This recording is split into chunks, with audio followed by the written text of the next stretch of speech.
അസ്സലാമു അലൈക്കും വറഹ്മത്തുള്ളാഹി വബറകാതുഹു. ഒരിക്കൽ അലി റളിയല്ലാഹുവിന്റെ അടുക്കൽ ഒരു മനുഷ്യൻ വരികയുണ്ടായി.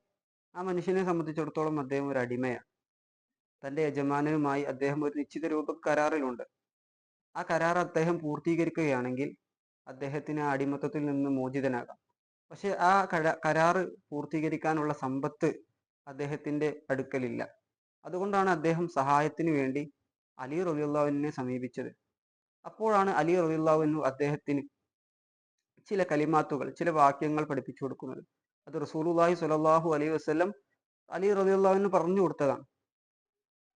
ഒരു മലയോളം കടമുണ്ടെങ്കിലും ഈ വാക്യങ്ങൾ പറഞ്ഞാൽ ആ കടം അള്ളാഹു വീട്ടിത്തരുമെന്നാണ്. എന്നിട്ട് അലി റളിയല്ലാഹു പറഞ്ഞു കൊടുത്തു, അല്ലാഹുമ്മ ഇക്ഫിനി ബിഹലാലിക അൻ ഹറാമിക് വഅനി മിൻ ഫളിക അമ്മൻ സിവാക്.